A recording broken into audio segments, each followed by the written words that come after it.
I'm Natalie Mitchell, 32, and supposedly living the dream with my tech company valued at over $200 million. Yet here I stood, staring at my name card on the farthest table at my sister Grace's wedding reception. 5 years of minimal contact, then this placement like an afterthought. Wait, are you Natalie Mitchell, that IT millionaire? Her fiancé Brandon asked as I sat quietly. My sister and parents became pale watching his excitement. All right, time to decide what this family really means to me. Before I continue, let me know where you're watching from and subscribe if you've ever felt invisible to those who should value you most.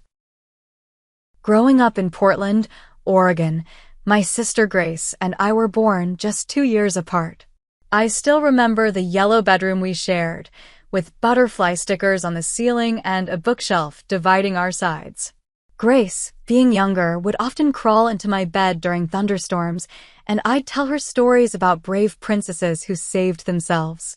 We were inseparable then, sharing toys, clothes, and our deepest secrets. Our parents, Diana and Robert Mitchell, ran a successful local insurance agency. Dad worked long hours while Mom managed the social calendar, always ensuring we presented the perfect family image to their country club friends.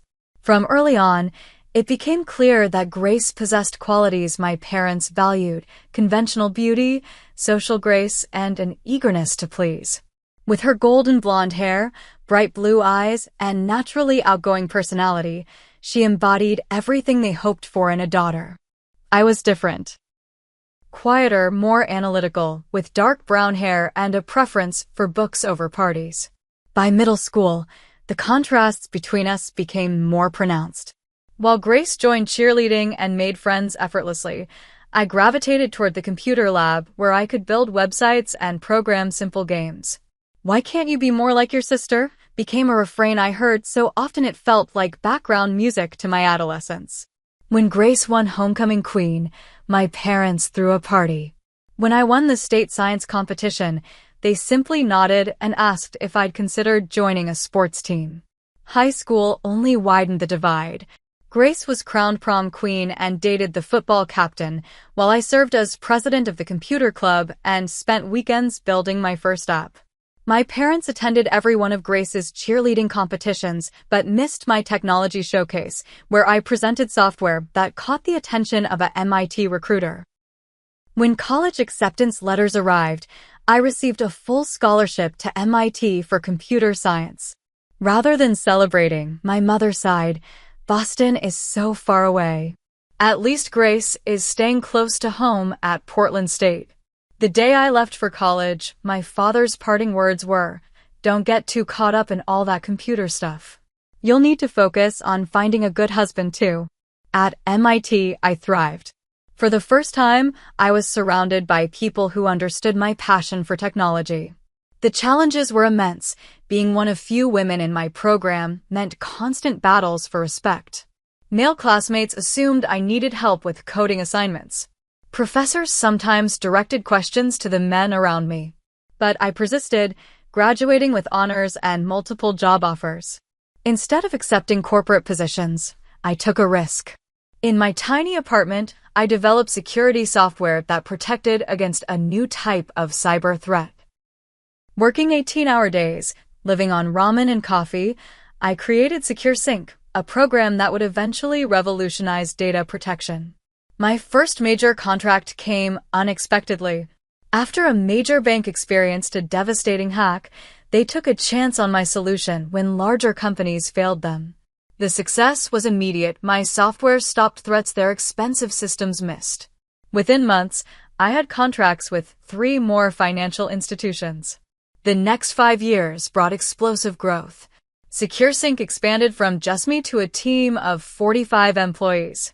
We secured venture capital funding, moved into sleek offices in San Francisco, and our valuation soared past $200 million. Industry magazines featured me as a rising star and woman to watch in tech. The apartment became a modern condo overlooking the bay. Throughout this journey, my family remained distant. Christmas calls lasted barely 15 minutes. When I explained my company's success, my father would interrupt with, That's nice, honey. Did you hear Grace got promoted to head nurse? My mother consistently referred to my career as playing with computers even after Forbes mentioned me as an innovator. Our last family gathering happened 5 years ago when I visited Portland after securing our biggest contract yet. What I hoped would be a celebration turned into an argument when my mother criticized my unfeminine career choice and wondered aloud when I would settle down like Grace. When I defended my choices, my father accused me of thinking I was better than family. I left early and hadn't been back since. Communication dwindled to holiday texts and occasional social media comments. That's why the thick cream envelope that arrived at my office surprised me.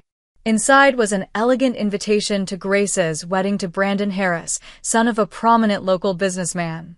A handwritten note from Grace read, "Hope you can make it. It would mean a lot."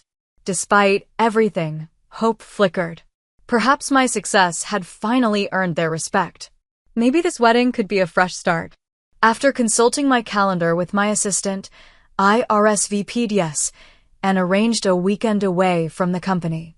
I spent a small fortune on the perfect outfit, a tasteful emerald silk dress from a designer boutique, and selected a wedding gift of handcrafted baccarat crystal worth $15,000. Perhaps materialistic, but I wanted them to know I had achieved something significant despite their lack of support. As my private flight approached Portland, I gazed at the familiar landscape of the Pacific Northwest and allowed myself to imagine a warm homecoming. Would they finally see me as I was, rather than who they wished I'd become? The flight attendant's voice pulled me from my thoughts as we prepared to land in Portland. Looking out the window, I watched the familiar green landscape come into view, so different from San Francisco's urban sprawl. A car service waited as I exited the terminal, my driver holding a sign with Ms. Mitchell in crisp black letters. "Where to, Ms. Mitchell?" he asked, taking my weekend bag. "The Nines Hotel, downtown," I replied, having decided against staying at my parents' house.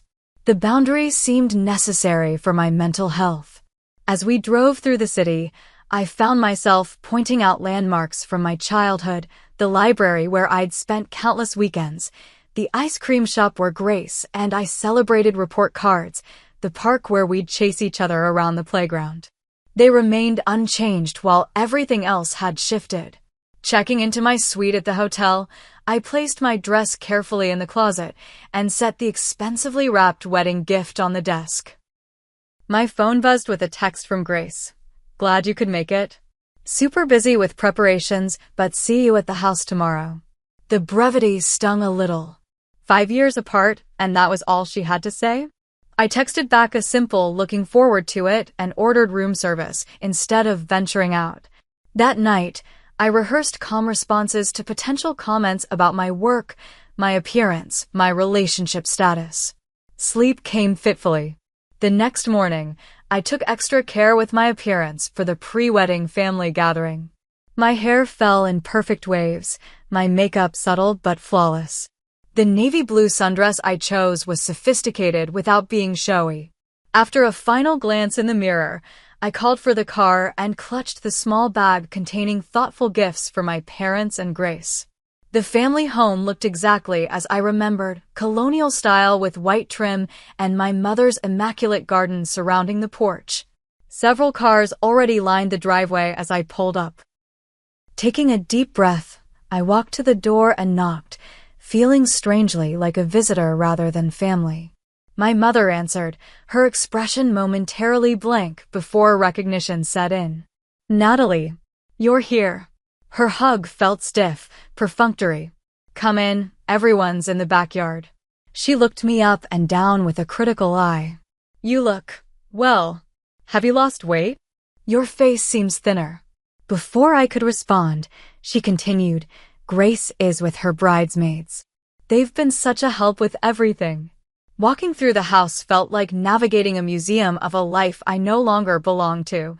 New family photos lined the walls, Grace's nursing school graduation, holidays, vacations, none including me.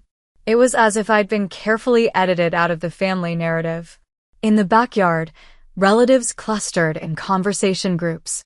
My father stood by the grill, beer in hand, laughing with his brothers. When he saw me, he nodded without interrupting his conversation. Eventually, he made his way over. "There she is," he said, giving my shoulder a pat. "The San Francisco big shot. How's that computer thing going?" "It's going well, Dad.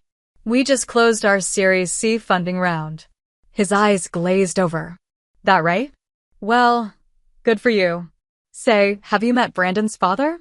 He's in business too, real estate development. Actual buildings, you know." He chuckled at his own joke. Throughout the afternoon, the pattern continued. Relatives I hadn't seen in years asked surface-level questions without waiting for answers. An aunt commented on my lack of a wedding ring. Still focused on career, I see. A cousin introduced me to his wife with, "This is Natalie. She does something with computers in California."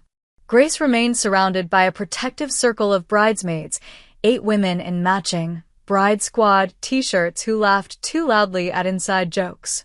When we finally spoke, her hug was quick, her attention divided.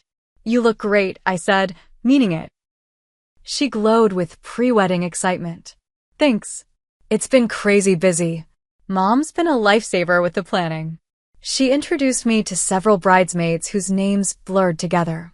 Not one was familiar from our childhood, all new friends I'd never heard mentioned. "You remember Lisa from nursing school? And Kimberly from the hospital?" She didn't wait for my response. "Oh, I think Mom needs me for something." As she flitted away, I stood awkwardly at the edge of a conversation. Brandon, Grace's fiancé, approached with a friendly smile. Tall with sandy hair and a confident manner, he extended his hand. "You must be Natalie. Grace mentioned you'd be coming from California." "Yes, San Francisco. Congratulations on the wedding." "Thanks. What is it you do out there? Sales or something, right?" Before I could correct him, my mother called everyone for a group photo. "Just the immediate family," she announced, gesturing to Grace, my father, herself, and Brandon. When I stepped forward, she added, "Oh, and we need someone to take the picture. Natalie, would you mind?" The sting was sharp and immediate. I took the camera without comment, capturing their perfect family portrait while feeling distinctly placed on the outside.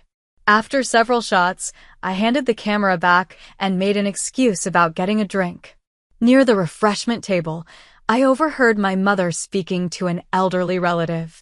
"Natalie's always been difficult. So independent, you know? Grace is our easy one, always thinking of family first." The words hit like a physical blow.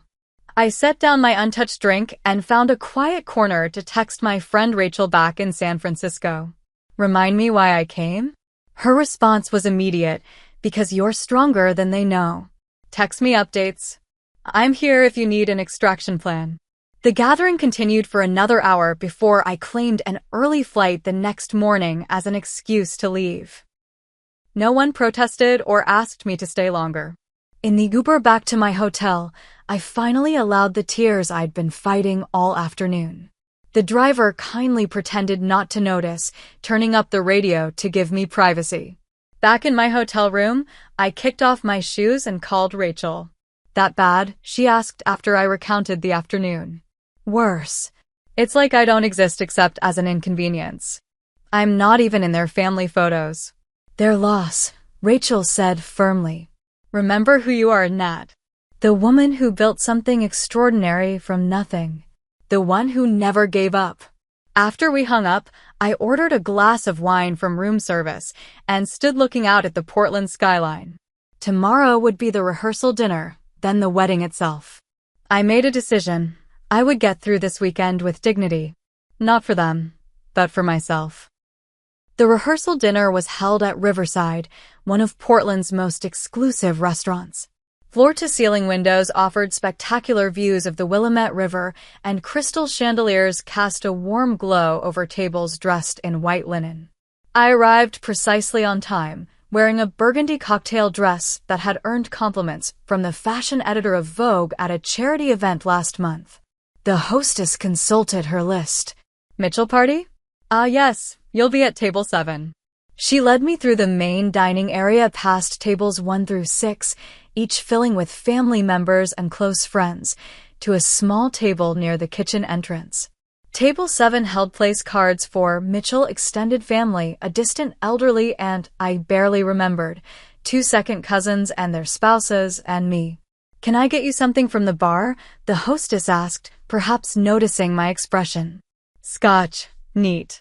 "Make it a double," I replied, setting my clutch on the table. From this position, I could see the head table where Grace sat surrounded by her 8 bridesmaids. Not one spot had been saved for her only sister. The bridesmaids were all similar versions of Grace, blonde, bubbly, dressed in pastels. They took selfies and laughed while comparing matching bracelets Grace had apparently given as gifts. I recognized none of them from our childhood or even from Grace's social media. Brandon's family dominated the central tables, his parents, James and Elizabeth Harris, holding court among Portland's business elite. James Harris had made a fortune in commercial real estate and, from the whispers around me, had paid for most of this lavish wedding weekend. My Aunt Dorothy found her seat beside me, peering through thick glasses. "Natalie? Is that you? You've grown up." She patted my hand. "Still single, dear? And working all the time, I hear. Such a shame. A pretty girl like you should have a family by now." I sipped my scotch, which the server had delivered with impressive speed. "Actually, I'm quite happy with my life, Aunt Dorothy." She looked unconvinced. "If you say so, dear. Your sister has done so well for herself, hasn't she? Such a lovely fiancé with such a good family. Your parents are thrilled." Across the room, I noticed my mother in animated conversation with Elizabeth Harris. Grace has always been so nurturing. Even as a little girl, she would care for her dolls like real babies. It's why nursing was the perfect career for her. She's always put others first.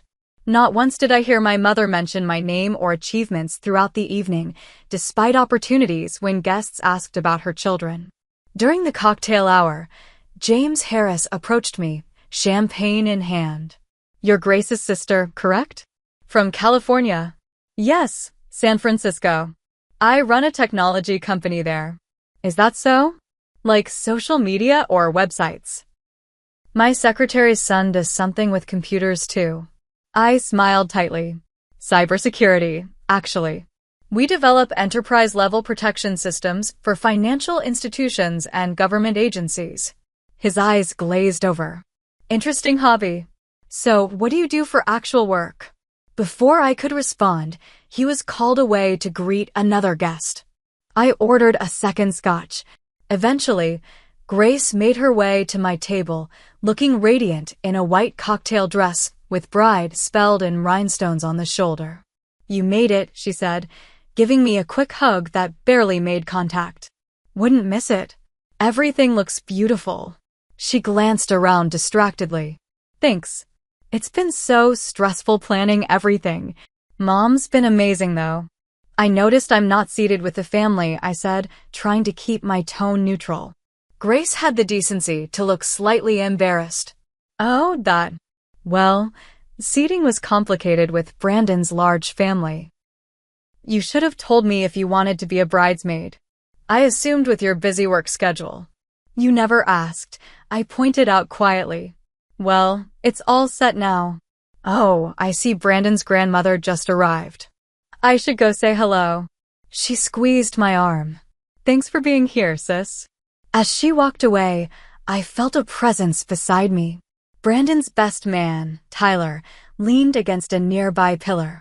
"So you're the mysterious sister," he said, his tone slightly condescending. "Grace mentioned you live in California. Teaching or something, right?" "I run a technology company," I corrected. Cool. Like an Etsy shop?" His smirk made it clear he wasn't really interested in the answer. "Something like that," I replied, unwilling to waste energy explaining. Dinner began with my father rising to give the first toast. He beamed at Grace, raising his glass high. "To my perfect daughter, who has brought us nothing but joy from the day she was born. And to Brandon, the son we always wanted." We couldn't be prouder of the beautiful life you two are building together. Not a single mention of having another daughter. Not even a cursory acknowledgement of my existence. Each subsequent speech followed the same pattern. Grace was celebrated, her relationship with Brandon exalted, while I sat in the shadows at table 7, increasingly invisible. As dessert was being served, an older woman took the empty seat beside me. I recognized Elaine Peterson, my mother's friend from college who had always treated me with unexpected kindness growing up. "I've been following your success, Natalie," she said without preamble. "That profile in Forbes was impressive. Your parents never mention it, you know." "I'm not surprised," I replied, pushing my untouched cake away. "They've always been intimidated by you," Elaine said, lowering her voice. "Your intelligence, your drive. It's easier for them to focus on Grace. She makes them comfortable. You challenge them just by being who you are." "That's a generous interpretation." Elaine patted my hand. "I've known your parents for 30 years. Trust me on this, they're jealous. They've constructed this narrative where Grace is the successful one because they understand her achievements. Your success is in a world they can't comprehend, so they diminish it." Her words stayed with me as the evening concluded. In the privacy of my hotel room, I considered booking an early flight back to San Francisco. What was I trying to prove by staying? That I was worthy of their acknowledgement? That I mattered to my own family? My phone lit up with a text from Samantha, my business partner. "How's the family circus? Need an emergency conference call to escape." I smiled despite myself. Tempting. "We'll update tomorrow." After a long shower, I made my decision. I would stay not for their approval, but for my own closure. I'd spent too many years hoping for validation from people unwilling or unable to give it. This weekend would be the period at the end of that sentence, allowing me to begin a new chapter free from those expectations. Morning light filtered through the hotel curtains as I awakened to the day of Grace's wedding. For a moment, I lay still, mentally preparing for what would likely be another day of subtle exclusion and emotional gymnastics. My phone buzzed with a text from Samantha. "Big day. Remember, you're the Natalie Mitchell who made cybersecurity world's 30 under 30, not the Natalie who needs her family's approval. Call if you need perspective." Her message bolstered my resolve. I responded with a quick thanks before starting my morning routine. As I applied my makeup, I checked Instagram to see a flood of posts from Grace's bridesmaids. They were already at my parents' house, matching robes on, champagne flutes raised in various poses. #Bride Squad, #Grace's Big Day, and #Best Friends Forever captions accompanied each carefully filtered image. Not a single invitation had been extended to me to join them for the morning preparations. The realization settled heavy in my stomach. Not just excluded from the wedding party, but from the entire ritual of sisterhood that traditionally accompanied it. A knock at my door interrupted my thoughts. A hotel staff member delivered a stunning arrangement of white orchids. For a moment, my heart lifted, thinking perhaps my family had remembered me after all. But the card read simply, "Knock, M dead, boss. We're all rooting for you here. Your Secure Sync team." My eyes stung with unexpected tears. My work family, those I'd built relationships with over the past 5 years, had thought to support me from afar.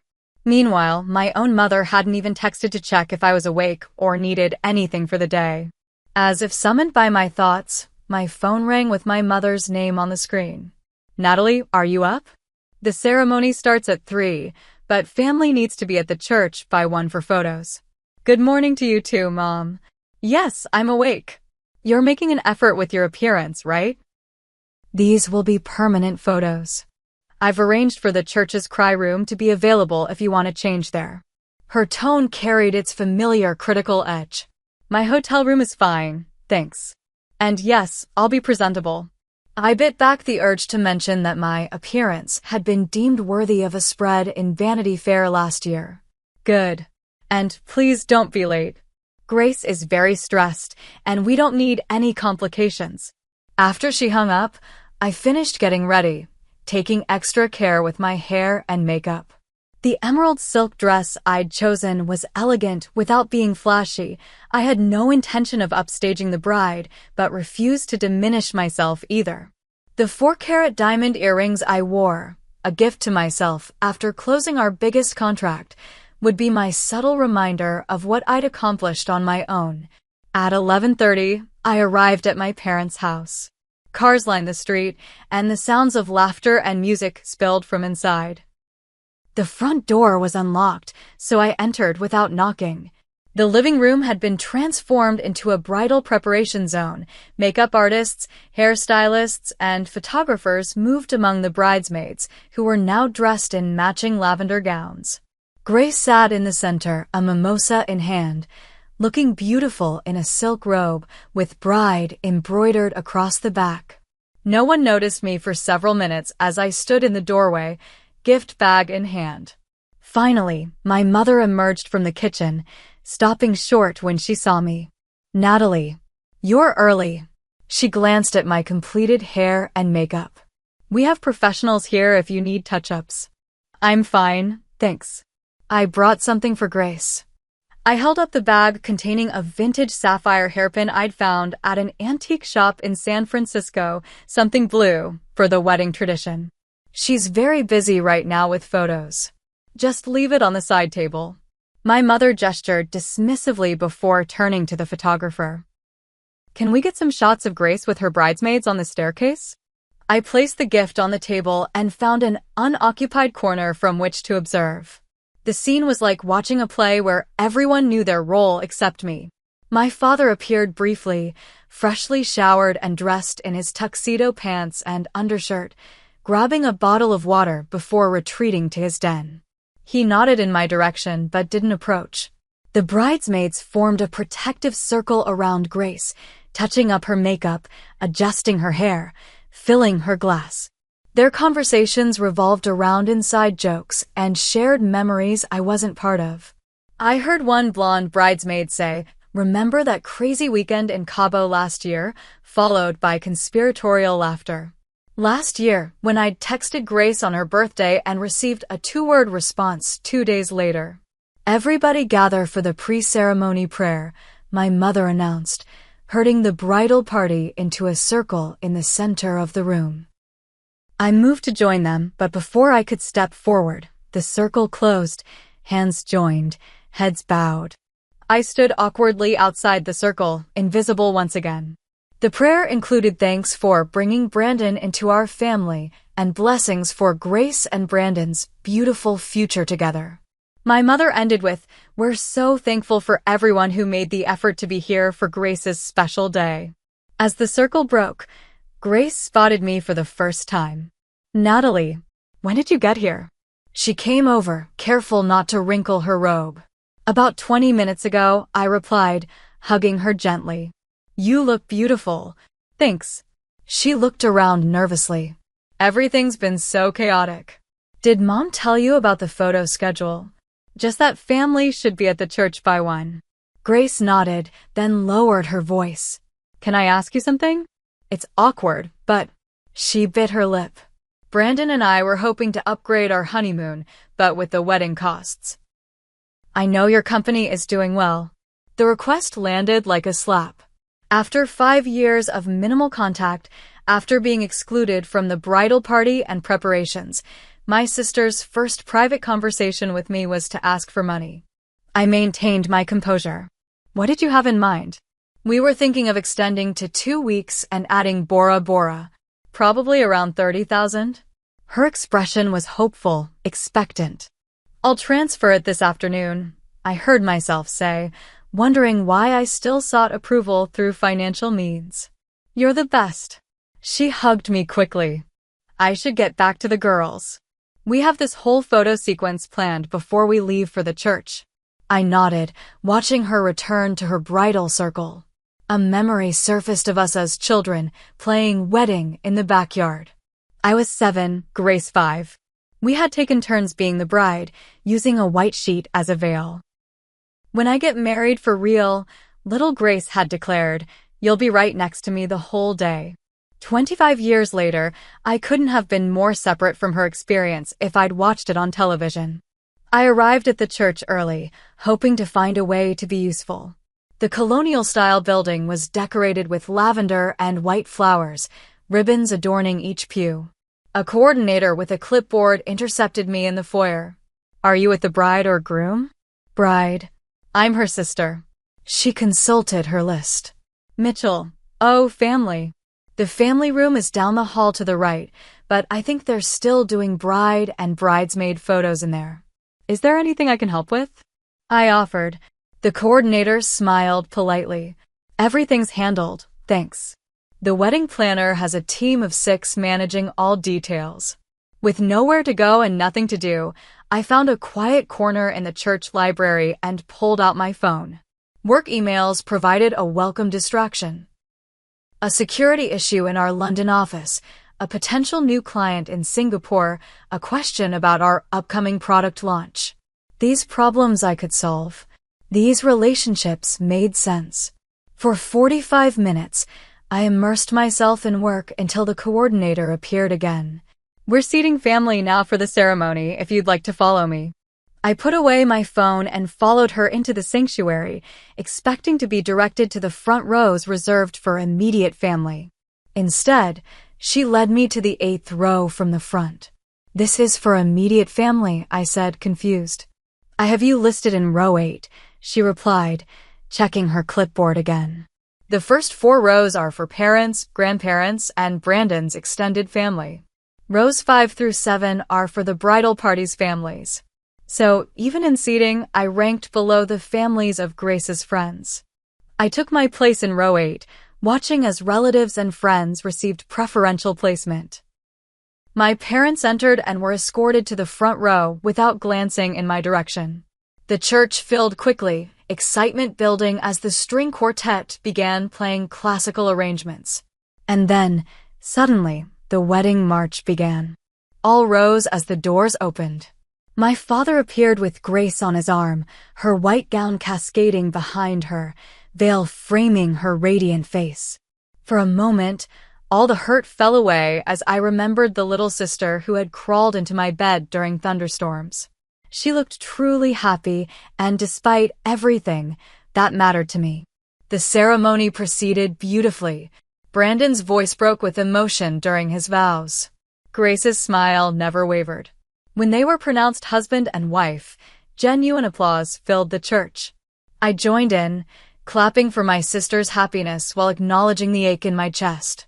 As guests began filing out toward the reception, I checked the wedding program I'd been handed upon arrival. A full page thanked the wedding party, parents, grandparents, and even the family dog for their love and support. My name appeared nowhere in the glossy booklet. The reception venue was a stunning country club overlooking the Columbia River. Crystal chandeliers hung from vaulted ceilings, and floor-to-ceiling windows showcased the water view.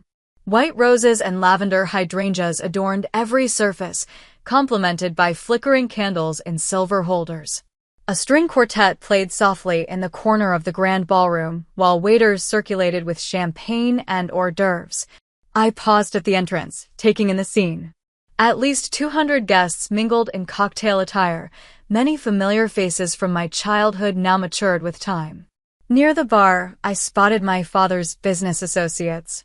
By the windows, my mother's garden club friends clustered, admiring the view. Everyone seemed to belong except me. The seating chart was displayed on an ornate mirror near the entrance. Guests crowded around, finding their assignments. I waited until the crowd thinned before approaching. My finger traced down the alphabetical list. Mitchell, Diana, and Robert at table 1, the head table. Mitchell, Grace, and Brandon also at table 1, naturally. I continued scanning until finally locating Mitchell, Natalie at table 19.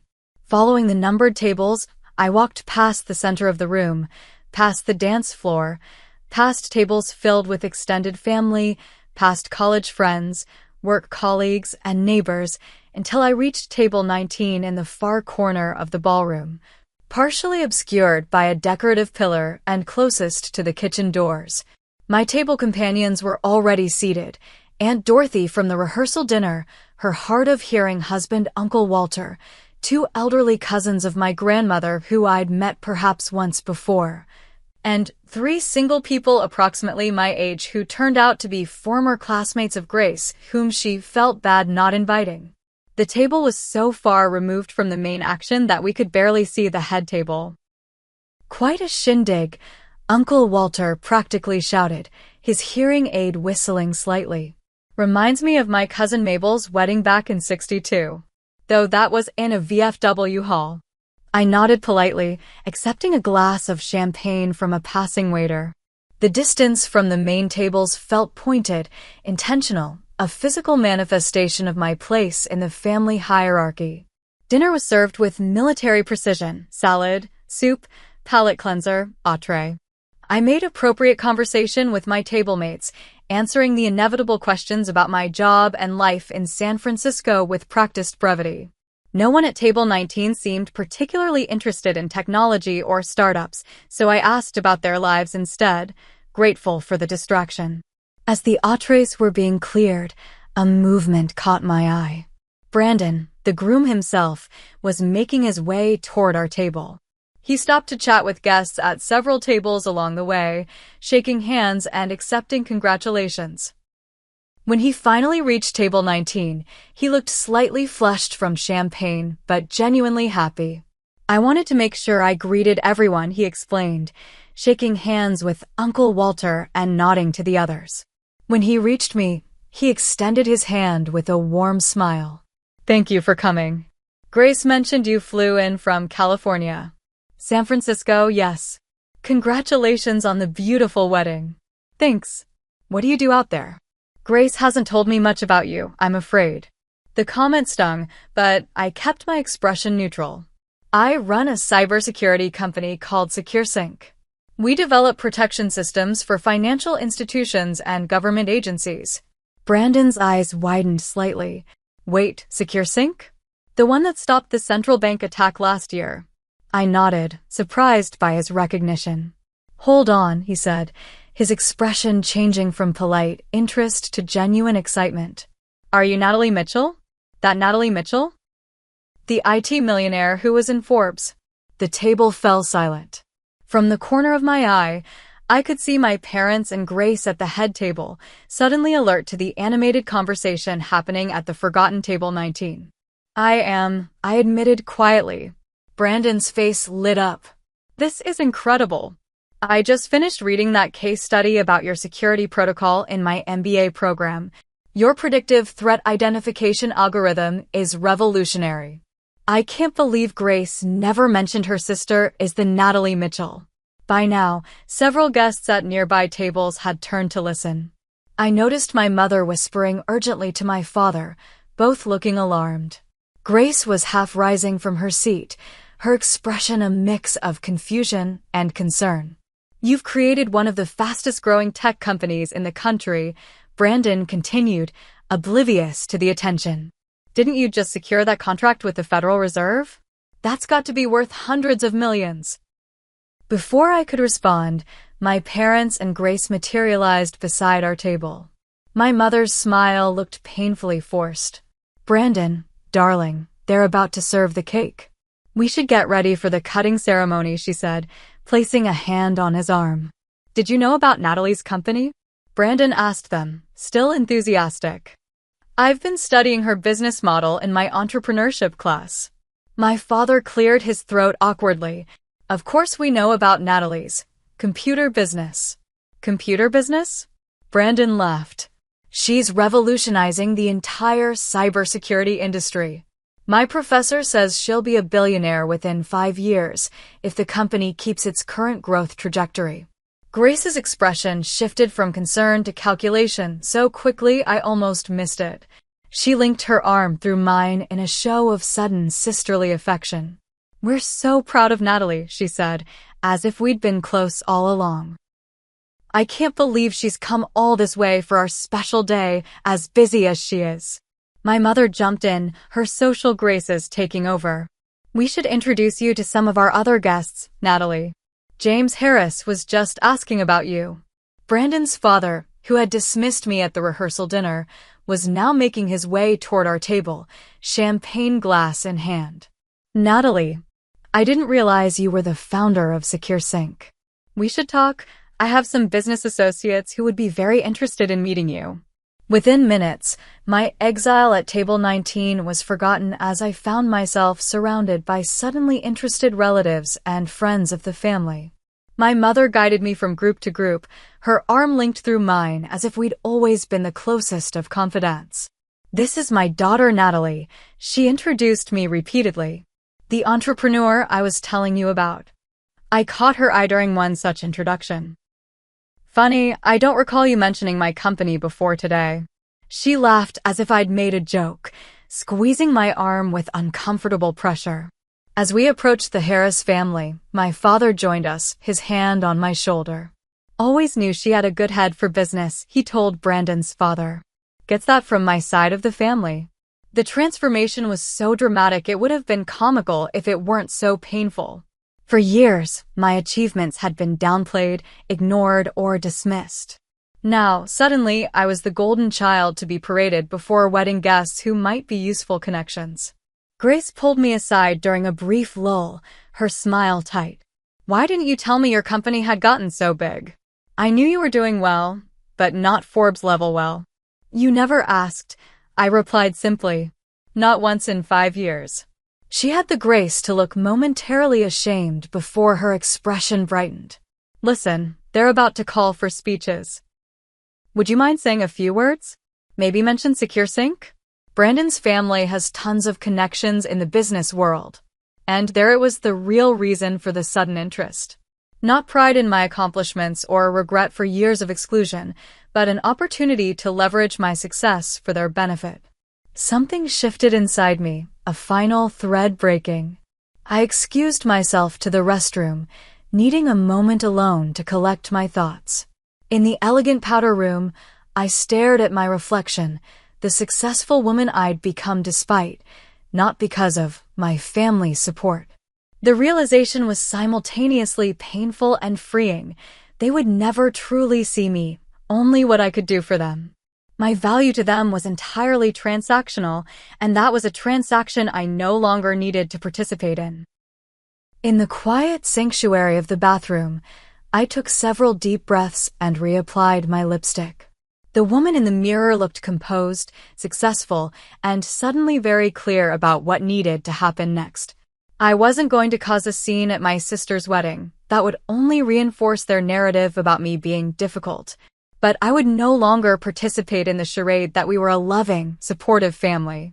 When I returned to the reception, Brandon's father immediately approached, 2 business associates in tow. Natalie. Perfect timing. I was just telling Howard and Richard about your company. Howard's firm manages several pension funds that might be interested in your security protocols. How fascinating, I replied with a polite smile. If they'd like to learn more, they can contact our business development team through our website. We have a thorough vetting process for potential clients. His expression faltered slightly at my professional rather than eager response.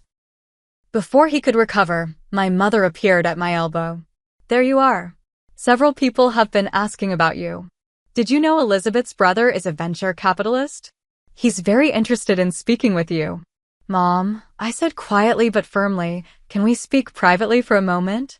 You too, Dad, I added, seeing him hovering nearby. Something in my tone must have registered, because they both followed me to a relatively quiet corner near the terrace doors. Grace, noticing the movement, quickly joined us. Is everything okay? She asked, glancing nervously toward the guests. They'll be serving cake soon. Everything's fine, I assured her. I just wanted a moment with my family. I took a deep breath, keeping my voice level and calm. For 5 years, we've barely spoken. My calls went unreturned, my achievements unacknowledged. I was seated at the furthest table today, not included in family photos and not even mentioned in the wedding program. My mother began to interrupt, but I held up my hand. Please let me finish. I understand now that I don't fit into the narrative you've created about our family, and that's okay. But what's not okay is suddenly parading me around like a prized show dog because Brandon recognized my name. That's not fair, my father protested. We've always supported you. When? I asked simply. When did you support my career, my choices, or my life in any meaningful way? We've been concerned about you, my mother said, her voice taking on a familiar defensive tone. Working all the time, no social life, no family of your own. That's not healthy, Natalie. That's not concern, Mom. That's judgment. There's a difference. Grace shifted uncomfortably. Can we talk about this another time? It's my wedding day. That's exactly my point, I replied. It is your wedding day, and I'm happy for you. But I won't pretend that we're a close-knit family when we're not, or that my value only comes from who I know or what I've achieved. So what are you saying? My father demanded. I'm saying that I'm going to quietly leave the reception now. I'll send a gift to celebrate your marriage, Grace, because I do wish you happiness. But I need to step away from this dynamic. I deserve relationships built on genuine care, not convenience or utility. You're just going to leave? Make a scene? My mother's voice rose slightly. No scene, I promised. I'll simply make my excuses and go. Most people won't even notice I'm gone, just as they didn't notice I was seated at the furthest table or excluded from the family photos. Grace's expression showed the first genuine emotion I'd seen from her all weekend, a mix of guilt and realization. Natalie, I didn't mean to. I know you didn't, I said gently. None of you did. That's actually the problem. It was all so automatic, so ingrained that you didn't even question it. I straightened my shoulders. I've built a life I'm proud of. I have people who value me for who I am, not what I can do for them. I deserve that from my family too, and if I can't have it, then I need to accept that and stop hoping for it to change. The DJ announced the cake cutting was about to begin, creating a natural end to our conversation. As guests moved toward the center of the room, I took the opportunity to step onto the terrace for a final moment of privacy. To my surprise, Brandon appeared beside me. Everything okay? You looked intense talking with the family. Just clearing the air, I replied. Congratulations again on your marriage. He studied my face. I feel like I'm missing something here. Grace never really talks about you, but when she does, it's always with this weird competitive edge. I assumed you two had the normal sister rivalry thing, but after meeting you, it seems more complicated. Family usually is, I said with a small smile. Well, for what it's worth, I think what you've built is incredible. And I'm sorry if I caused any awkwardness by bringing it up. You didn't know. And honestly, it helped me see things more clearly. As we turned to go back inside, Brandon asked, "Will you be staying for the send-off?" No, I said. I think it's best if I make an early exit. Would you mind letting Grace know I said goodbye? Sure, he agreed, looking confused but respectful. Safe travels back to San Francisco. Inside, I retrieved my purse from table 19, saying polite goodbyes to my table mates. Uncle Walter's parting words stayed with me. Always been a smart one, you. Too smart for some to handle, I reckon. As I moved toward the exit, several guests stopped me, some genuinely interested in catching up, others clearly hoping to make business connections. I was polite but brief with each interaction. Near the door, Elizabeth Harris, Brandon's mother, intercepted me. Leaving so soon? James was hoping to introduce you to some of his golf club friends. Please give James my regards, but I have an early flight tomorrow. She lowered her voice. Between us, we should set up lunch when things settle down. Your mother mentioned you're single, and my nephew Thomas is recently divorced, very successful in finance. I smiled politely. I'm not actually looking for setups right now, but thank you. At the coat check, I encountered Elaine, my mother's friend who had spoken honestly with me at the rehearsal dinner. Heading out, she asked, studying my expression. Yes, it's been an illuminating weekend. I saw the family huddle earlier. You stood your ground. I nodded. She smiled approvingly. Good for you. Some people never learn to do that with family. Takes courage. Or exhaustion, I replied with a small laugh. That too. She handed me a business card. I'm in San Francisco occasionally for art exhibitions. Would love to have coffee sometime with no Mitchell family drama attached. I tucked the card into my purse, touched by the gesture. A few other guests offered similar connections as I made my way out, people who seemed to see me as an individual rather than an extension of my family role. In the quiet of my waiting car, I called Rachel. Mission accomplished? Mission aborted.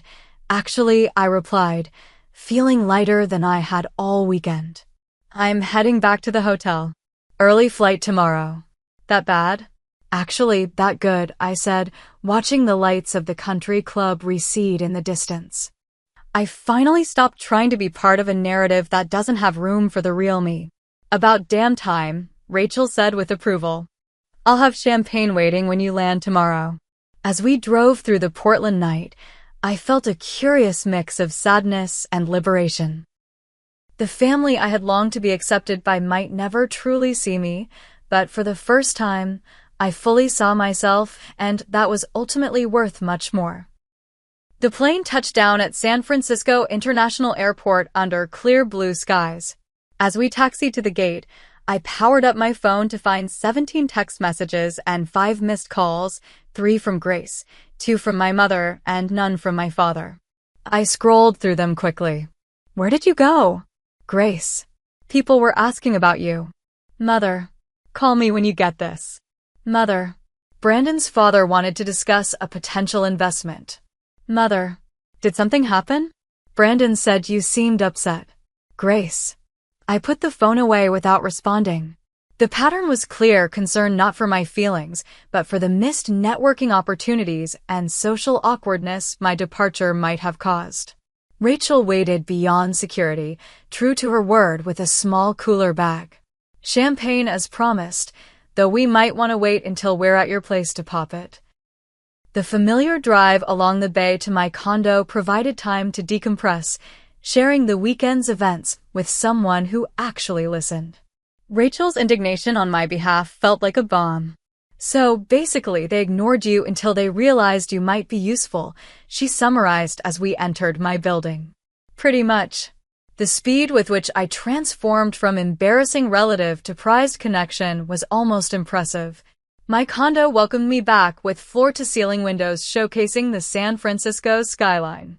After the emotional marathon of the weekend, the clean lines and uncluttered space felt like sanctuary. To setting boundaries, Rachel toasted once we'd opened the champagne. And to chosen family, I added, clinking glasses. The next morning, I threw myself back into work. My team at SecureSync had managed beautifully in my absence, but the routine of strategy meetings and development updates helped ground me. Samantha stopped by my office after the morning briefing. You look different, she observed, studying my face. More, resolved somehow. I shared a condensed version of the weekend, watching her expression shift from disbelief to outrage. Table 19? Are you kidding me? After everything you've accomplished? It was actually clarifying, I admitted. No more ambiguity about where I stand. And now? Now I focus on what's real. This company. Our team. The people who actually show up. That afternoon, I scheduled a session with Dr. Loving, the therapist I'd been seeing intermittently since founding the company. Her calm office had been a safe space during the most stressful periods of building SecureSync. You set a boundary, she noted after I recounted the wedding experience. How does that feel? Sad, I admitted, but also right. Like removing a splinter, it hurts, but it needed to happen. Grief and relief often coexist, she observed. You're grieving the family relationship you wished for while feeling relief at releasing the expectation. Over the next week, the messages from my family continued, evolving from confusion to irritation to sudden interest in my work. My mother's latest text read, James Harris mentioned their company might need security consulting. Should I give him your number? After careful consideration, I finally responded with a simple message. Please direct any business inquiries to our company website. I'm taking some personal time to reassess our family relationship. I'll reach out when I'm ready. My mother's response was immediate and predictable. Don't be dramatic, Natalie. This is how families are. Not all families, I whispered to my empty living room. Not anymore. The following weekend, Samantha invited the leadership team to her home for dinner. A gathering that evolved into an impromptu family-by-choice celebration with laughter, inside jokes, and genuine interest in each other's lives beyond work. Looking around the table, I realized I'd built more than a company. I'd created a community where I was valued for exactly who I was. 10 days after the wedding, Grace finally called instead of texting. I let it go to voicemail, then listened later. Natalie, it's me. Look, I don't understand what happened at the wedding. You've always been so independent, doing your own thing. I didn't think you'd care about being a bridesmaid or sitting at the family table. But Brandon says, he says we might have taken you for granted. Anyway, call me back, okay? It was the first hint of self-awareness I'd heard from her in years. After sleeping on it, I called her the next morning. Natalie, you called back. She sounded genuinely surprised. I did. How was the honeymoon? Amazing. Thank you again for, helping with that. She paused awkwardly. About the wedding. Grace, I interrupted gently. When was the last time you asked me about my life? Not my company or my money, but me. The silence stretched for several seconds. I don't know. Things got so busy with nursing and then meeting Brandon. 5 years, Grace. 5 years of minimal contact, and then I'm seated at the furthest table at your wedding until your husband realizes I might be useful to know. That's not fair, she protested, but with less conviction than I expected. Isn't it? Be honest with yourself, if not with me. Another long pause. I've always felt like I couldn't measure up to you, she finally admitted, her voice small. You were always the smart one, the one with the perfect grades and big ideas. I was just ordinary. That's not how I remember it, I replied. From my perspective, you were the golden child. The pretty one, the social one, the one mom and dad proudly introduced to everyone while I was the awkward disappointment. Really? The genuine surprise in her voice spoke volumes about our parallel but disconnected experiences. Really. And maybe that's the problem. We've been competing in a race neither of us designed, each thinking the other had the advantage. We talked for nearly an hour, the first real conversation we'd had in years. No earth-shattering revelations or tearful reconciliations, but perhaps the beginning of something more authentic. My parents proved more resistant to change. When I finally took their call, my father launched immediately into talk about a friend's son who worked at a venture capital firm, while my mother criticized my sensitivity about the wedding seating. We're family, Natalie. Family forgives and moves forward, she insisted. I agree, I replied. But moving forward requires acknowledgement and change, not just pretending problems don't exist. Well, I don't know what you expect from us. We've always supported you. Rather than argue, I simply said, I need some time and space to figure out what kind of relationship works for all of us. I love you, but I need to love myself enough to have boundaries too. They didn't understand, perhaps they never would, but I no longer needed their understanding to validate my decision. Over the next several months, I poured energy into creating my foundation, supporting women in technology. Working with young women who faced barriers in STEM fields reconnected me with my own early passion for technology before it became entangled with proving my worth. My family and I established a careful détente, holiday calls, occasional text exchanges, always carefully skirting deeper issues. It wasn't ideal, but it was honest. I no longer pretended we had a relationship we didn't, and I protected myself from expectations that would only lead to disappointment. 6 months after the wedding, Grace visited San Francisco for a nursing conference. We met for dinner at a restaurant overlooking the bay, both slightly nervous. Your place is amazing, she said after I'd given her a tour of my condo. I had no idea. I mean, I knew you were successful, but seeing it is different. It's just stuff, I replied. The company matters to me because it solves real problems, not because of the lifestyle. She nodded, then hesitated before speaking again. I've been thinking a lot about what you said. About our family dynamics. Brandon says his family has similar patterns, just different versions. Most families do, I think. The question is whether we recognize and change them or just perpetuate them. I don't want to be like Mom, she admitted suddenly. Always comparing, always judging. Brandon and I are talking about starting a family soon, and I keep worrying I'll do the same thing to my kids. The fact that you're worried about it probably means you won't, I offered. Awareness is the first step. We weren't best friends overnight, but something had shifted. The pretense had fallen away, allowing for the possibility of something more real to grow in its place. As for my parents, our relationship remained more distant, conducted largely through holiday calls and occasional visits where we carefully avoided any topics of substance. It wasn't the warm family bond I'd once yearned for, but I'd made peace with that. Some relationships worked better with healthy distance. The true transformation happened within me.